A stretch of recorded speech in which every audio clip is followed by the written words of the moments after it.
नमस्कार, दिन भर की बड़ी खबरों में आपका स्वागत है। मैं हूं आंचल। आज इस बुलेटिन में बात होगी एसआईआर पर सुप्रीम कोर्ट के फैसले की, वोटर अधिकार यात्रा की। देखेंगे पीएम के बिहार दौरे ने क्यों जेडीयू की बढ़ा दी चिंता, महाराष्ट्र में बीजेपी का दाव कैसे हुआ फेल। जानेंगे आवारा कुत्तों पर सुप्रीम कोर्ट के फैसले को, और बुलेटिन के आखिर में देखेंगे फ्रांस के राष्ट्रपति ने भारत के लिए ट्रंप को क्यों किया नाराज। लेकिन दिन भर की तमाम बड़ी खबरों से पहले एक नजर आज की सुर्खियों पर। कर्नाटक विधानसभा में सीएम सिद्धरामैया ने बेंगलुरु भगदड़ पर दिया जवाब। कहा, भगदड़ के लिए सरकार नहीं, हालात जिम्मेदार। कुंभ मेले में भगदड़ के बाद क्या सीएम योगी ने दिया था इस्तीफा। संभल में मंदिर मस्जिद विवाद में सुप्रीम कोर्ट का आदेश। कहा, 25 अगस्त तक यथास्थिति बनाए रखें, हिंदू पक्ष को जारी किया नोटिस। श्री कृष्ण जन्मभूमि मस्जिद विवाद का मामला हाईकोर्ट में हुई सुनवाई। अब 12 सितंबर को होगी आगे की सुनवाई।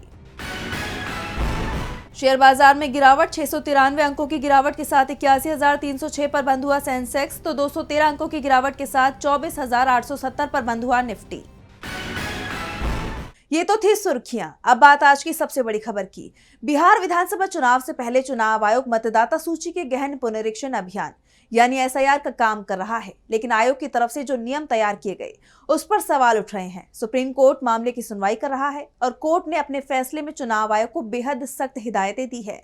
तो क्या आदेश दिया कोर्ट ने, देखिए इस रिपोर्ट में। बिहार में चल रहे स्पेशल इंटेंसिव रिवीजन यानी एसआईआर को लेकर सुप्रीम कोर्ट में अहम सुनवाई हुई।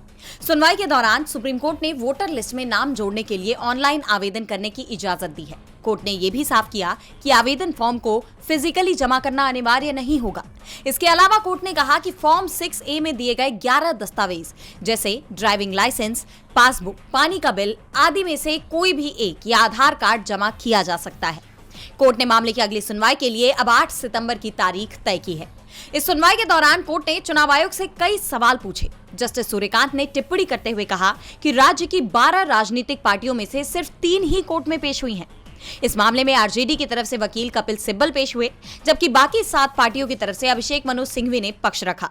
वकील प्रशांत भूषण ने सुनवाई के दौरान एक गंभीर मुद्दा उठाते हुए कहा कि एक जीवित मतदाता को गुजरा हुआ बता दिया गया और ऐसे 11 और मामले भी सामने आए हैं।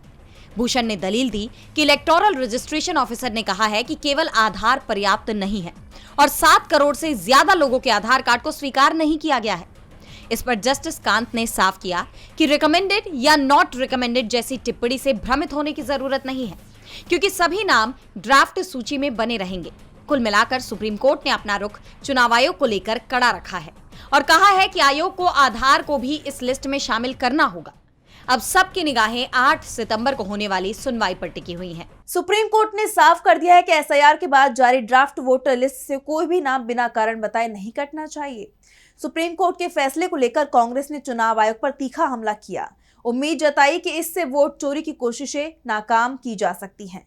कांग्रेस की तरफ से पहले ही बिहार में वोटर अधिकार यात्रा निकाली जा रही है, जिसमें राहुल गांधी ने एक बार फिर से बीजेपी और चुनाव आयोग पर तीखे हमले किए। देखिए रिपोर्ट। बिहार में कांग्रेस सांसद राहुल गांधी और आरजेडी नेता तेजस्वी यादव की वोटर अधिकार यात्रा की धमक ने एनडीए सरकार की नींद उड़ा रखी है। इस वोटर अधिकार यात्रा का आज छठा दिन रहा। हफ्ते भर के अंदर राहुल तेजस्वी की इस यात्रा को भारी जन समर्थन मिल रहा है, जिसने एनडीए की टेंशन बढ़ा दी है। काफिला भागलपुर के सुल्तानगंज पहुंचा। इस दौरान आरजेडी नेता तेजस्वी यादव और वीआईपी के राष्ट्रीय अध्यक्ष मुकेश सहनी भी कांग्रेस सांसद राहुल गांधी के साथ मौजूद रहे। यात्रा के 6वें दिन भी लोगों का हुजूम देखने को मिला। भारी तादाद में लोग इस यात्रा में शामिल हुए। मुंगेर में राहुल तेजस्वी ने खानकाह रहमानी के मौलाना से मुलाकात कर करीब 20 मिनट तक बातचीत की। मुंगेर के शहरी इलाके में राहुल गांधी और तेजस्वी यादव का रोड शो हुआ। यात्रा मुस्लिम और यादव बहुल इलाकों से गुजरी। मुंगेर में राहुल गांधी की ये पहली यात्रा है। इस दौरान कुछ लोगों ने काली टी-शर्ट पहनकर धिक्कार है, वोट चोर सरकार है, चर्चा चारों ओर है, सरकार वोट चोर है, इस तरह के नारे लगाए। कांग्रेस का कहना है कि जिन्होंने बिहार की जनता का वोट चुराया, उनके सपने चुराए, उम्मीदें चुराई, बिहार के लोग उन्हें कभी माफ नहीं करेंगे। ये एक जन क्रांति है जिसमें बिहार का हर वर्ग 7 कदम बढ़ा रहा है। मकसद एक है, वोट चोरी रोकनी है, वोट चोरों को हटाना है। अब विपक्ष के इस हल्ला बोल से बीजेपी कैसे निपटती है, ये देखना होगा। वोटर अधिकार यात्रा को जबरदस्त समर्थन मिल रहा है, जिससे इंडिया गठबंधन और भी ज्यादा आक्रामक होता जा रहा है। तो एनडीए दबाव में दिखाई दे रहा है। खासतौर पर जेडीयू की चिंता ज्यादा दिख रही है, क्योंकि उसे कमजोर करने की कोशिश विपक्ष और बीजेपी दोनों ही तरफ से हो रही है। पीएम मोदी आज बिहार के दौरे पर पहुंचे थे, लेकिन जेडीयू जो चाहती थी वो तो पीएम ने नहीं कहा, और जो कहा उससे जेडीयू के अंदर नाराजगी दिखाई दे रही है। तो क्या है पूरा मामला, देखिए इस रिपोर्ट में। पीएम मोदी बिहार दौरे पर पहुंचे। इस दौरान पीएम मोदी ने सीएम नीतीश कुमार को सीधी चेतावनी दे दी और कहा कि प्रधानमंत्री हो या कोई मुख्यमंत्री, 30 दिन में जमानत नहीं मिली तो 31वें दिन कुर्सी छोड़नी पड़ेगी। प्रधानमंत्री, मुख्यमंत्री और मंत्रियों को जेल भेजने वाले बिल पर पीएम मोदी की ये पहली प्रतिक्रिया है, लेकिन बिहार की जमीन से दिए गए इस बयान को सीएम नीतीश कुमार से जोड़कर देखा जा रहा है। जानकारों का दावा है कि पीएम का ये बयान सीधे तौर पर सीएम नीतीश को चेतावनी था। इससे पहले तेजस्वी यादव ने भी कहा था कि ये बिल नीतीश और नायडू पर दबाव बनाने के लिए लाया जा रहा है, और अब उनका ये दावा भी सच साबित होता दिखाई दे रहा है। नीतीश तो पहले से ही सीएम फेस को लेकर नाराज बताए जा रहे हैं, और अब पीएम के बयान ने नीतीश की नाराजगी और बढ़ा दी है। पीएम के बिहार दौरे से पहले आरजेडी प्रमुख लालू यादव ने तीखा हमला बोला। लालू यादव ने कहा कि पीएम मोदी आज गया में नीतीश कुमार की राजनीति और उनकी पार्टी का पिंडदान करने आ रही हैं। विपक्ष तो पहले से ही बीजेपी पर नीतीश को किनारे करने का आरोप लगाता रहा है, और अब पीएम के बयान से इस बात के संकेत भी मिल रहे हैं। लालू यादव ने जो वीडियो शेयर किया है उसमें कहा गया है कि गयाजी पिंडदान के लिए जाना जाता है। पीएम मोदी अब जबकि गयाजी आ रहे हैं तो बिहार को स्पेशल स्टेटस न देने की जिद का पिंडदान जरूर करें। पिंडदान करें अपनी उस सोच का जिसमें बिहार के गरीबों, दलितों को वोट के अधिकार से वंचित किया जा रहा है। नीतीश कुमार मुश्किल में हैं, तो दूसरी तरफ मुश्किल में एनडीए के उपराष्ट्रपति उम्मीदवार सीपी राधाकृष्णन भी दिखाई दे रही हैं। राधाकृष्णन के समर्थन की कोशिश में बीजेपी भी जुटी हुई है, लेकिन उसे कामयाबी नहीं मिल पा रही है। महाराष्ट्र के सीएम देवेंद्र फडणवीस ने जब एनसीपी-एसपी के चीफ शरद पवार को इसके लिए फोन किया तो पवार ने 2 टूक कह दिया कि हम राधाकृष्णन का समर्थन नहीं करेंगे। और क्या कुछ कहा पवार ने, देखिए इस रिपोर्ट में। उपराष्ट्रपति चुनाव को लेकर महाराष्ट्र की सियासत में हलचल तेज हो गई है। एनसीपी-एसपी प्रमुख शरद पवार ने एनडीए के उपराष्ट्रपति उम्मीदवार सीपी राधाकृष्णन को समर्थन देने से साफ मना कर दिया है। पवार के इस फैसले से बीजेपी को बड़ा झटका लगा है, खासकर तब जब महाराष्ट्र के सीएम देवेंद्र फडणवीस ने खुद राधाकृष्णन के लिए पवार और शिवसेना यूबीटी प्रमुख उद्धव ठाकरे से समर्थन मांगा है। पवार ने राधाकृष्णन का समर्थन न करने की वजह भी बताई है। उन्होंने कहा कि झारखंड के सीएम हेमंत सोरेन को जब रांची के राजभवन में गिरफ्तार किया गया था तब राधाकृष्णन ही वहां के राज्यपाल थे। सोरेन ने राजभवन में गिरफ्तारी न करने की अपील की थी, लेकिन उनकी बात नहीं सुनी गई। पवार ने दावा किया कि ये एक ऐसा कदम था जिसने विपक्ष को नाराज कर दिया, और अब यही नाराजगी उपराष्ट्रपति चुनाव में एनडीए के लिए मुश्किलें खड़ी कर रही है। दरअसल महाराष्ट्र में महाविकास आघाड़ी में शामिल एनसीपी-एसपी और शिवसेना यूबीटी दोनों ही इंडिया गठबंधन के मजबूत हिस्से हैं। ये दल अब इंडिया गठबंधन के उम्मीदवार और सुप्रीम कोर्ट के पूर्व जज बी सुदर्शन रेड्डी का समर्थन करेंगे।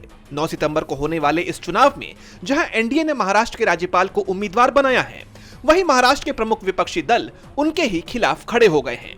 पवार और ठाकरे दोनों के पास लोकसभा और राज्यसभा में कुल मिलाकर 23 सांसद हैं, और उनके इस रुख से उपराष्ट्रपति चुनाव के लिए एनडीए की राह आसान नहीं दिखाई दे रही है। शरद पवार ने साफ कह दिया कि जिस व्यक्ति ने राजभवन से एक आदिवासी मुख्यमंत्री को गिरफ्तार करवाया, उसका साथ हम किसी कीमत पर नहीं दे सकते। उपराष्ट्रपति चुनाव पर सभी की नजरें हैं, तो वहीं नजरें सुप्रीम कोर्ट पर भी थी। मामला आवारा कुत्तों को लेकर था, तो क्या फैसला दिया सुप्रीम कोर्ट ने, देखिए इस रिपोर्ट में। अब दिल्ली एनसीआर के आवारा कुत्ते एक बार फिर सड़कों पर नजर आएंगे। सुप्रीम कोर्ट ने दिल्ली एनसीआर के स्ट्रीट डॉग से जुड़े मामले पर फैसला सुना दिया है। कोर्ट ने अपने 11 अगस्त के फैसले में कुछ संशोधन किए हैं, जिसमें पहले आवारा कुत्तों को स्थायी रूप से डॉग शेल्टर में रखने का आदेश दिया गया था, लेकिन अब नए फैसले के मुताबिक अब आवारा कुत्तों को वैक्सीनेशन के बाद सड़कों पर छोड़ा जा सकेगा। हालांकि कोर्ट ने यह भी स्पष्ट किया कि हिंसक कुत्तों को नहीं छोड़ा जाएगा और उन्हें शेल्टर में ही रखा जाएगा। इसके अलावा कोर्ट ने पब्लिक प्लेस पर कुत्तों को खाना खिलाने पर बैन लगा दिया है। गौरतलब है कि यह फैसला सिर्फ दिल्ली एनसीआर तक सीमित नहीं रहेगा, बल्कि पूरे देश में लागू होगा। सुप्रीम कोर्ट ने सभी राज्य सरकारों को नोटिस जारी किया है और हाई कोर्ट में लंबित इस मामले से जुड़े सभी केसों को अपने पास स्थानांतरित करने का आदेश दिया है। यह फैसला जस्टिस विक्रम नाथ की अध्यक्षता वाली 3 सदस्यीय बेंच ने सुनाया। बताते चले कि इस मामले में राहुल गांधी, प्रियंका गांधी और मेनका गांधी समेत कई पशु प्रेमियों ने अपनी बात रखी थी और कोर्ट के पुराने आदेश की आलोचना की थी। ये फैसला आवारा पशुओं के प्रति समाज के नजरिए और उनके अधिकारों को लेकर एक अहम कदम माना जा रहा है। सुप्रीम कोर्ट के फैसले से डॉग लवर्स को राहत मिली है। आवारा कुत्तों को लेकर विवाद थमता दिखाई दे रहा है तो यूपी में सियासी टकराव बढ़ता दिखाई दे रहा है। सपा चीफ अखिलेश यादव ने प्रदेश की सरकार पर तीखा हमला करते हुए कहा है कि सीएम योगी की नीतियों के चलते प्रदेश कर्जदार हो गया है।